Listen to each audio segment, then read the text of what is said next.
प्यारे बच्चों, आज हम कक्षा 4 से पाठ 2 कुएं का पानी पढ़ेंगे। बात बहुत पुरानी है। किसी शहर में एक लालची सेठ रहता था।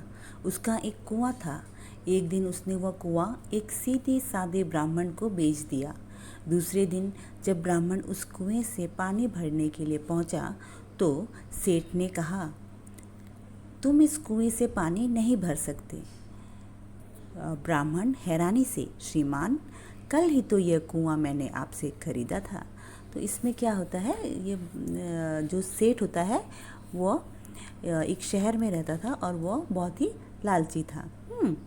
और उसका एक कुआं था, तो उसने एक सीधे साधे ब्राह्मण को फंसाने के लिए वो कुआं उसे बेचा और उस ब्राह्मण ने वो कुआं उससे खरीदा। तो अगली सुबह जब वो पानी भरने के लिए गया तो सेठ ने बोला, तुम इस कुएं से पानी नहीं भर सकते। तो इसने बोला, क्यों श्रीमान, मैंने तो कल ही आपसे ये कुआं खरीदा था। ठीक है, तुमने यह कुआं खरीदा है, इस कुएं का पानी तो नहीं खरीदा। तुम केवल कुएं के मालिक हो, मैं कुएं के पानी का मालिक हूँ। अगर तुम्हें कुएं में से पानी लेना हो तो एक बाल्टी पानी के लिए 100 रुपये देने होंगे। तो इस तरह जो सेठ था वो बहुत ही लालची और चालाक था। तो उसने सीधे साधे ब्राह्मण से कहा कि अगर तुम्हें पानी लेना है तो तुमको मुझे 100 रुपये देने होंगे, क्योंकि तुमने तो सिर्फ कुआं खरीदा है और कुएं के अंदर का जो पानी है वो तो मेरा है। ब्राह्मण मन ही मन बहुत दुखी हुआ।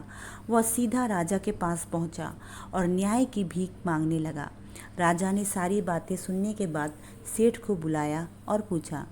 तब वो ब्राह्मण बहुत दुखी हुआ और वो राजा के पास गया तो राजा को अपनी पूरी कहानी बताई। तो राजा ने फिर सेठ को दरबार में बुलाया।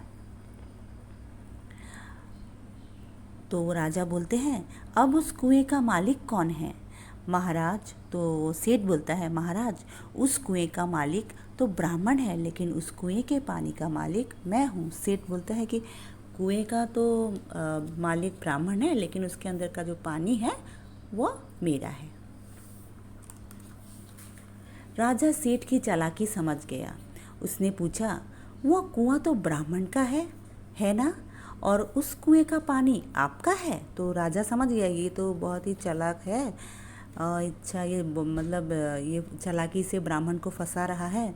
तो राजा उससे पूछता है, बोलता है कि कुआं तुम्हारा है और कुएं का पानी ब्राह्मण का है। तो ब्राह्मण बोलता है, जी महाराज।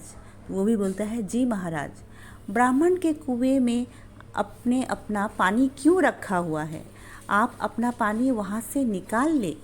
जब तक पानी की एक बूंद भी उस कुएं में रहेगी, आपको प्रतिदिन किराए के रूप में 1000 रुपये ब्राह्मण को देने होंगे। तो राजा भी चालाकी करता है। वो अपनी चालाकी से कहता है कि आपने ब्राह्मण के पास क्यों अपना पानी रखा हुआ है? तो आपको तो उसका किराया देना पड़ेगा। आपको जब तक वो पानी वहाँ रहेगा, आपको प्रतिदिन किराए के रूप में 1000 रुपये ब्राह्मण को देना पड़ेगा, क्योंकि आपका पानी ब्राह्मण के कुएं में है।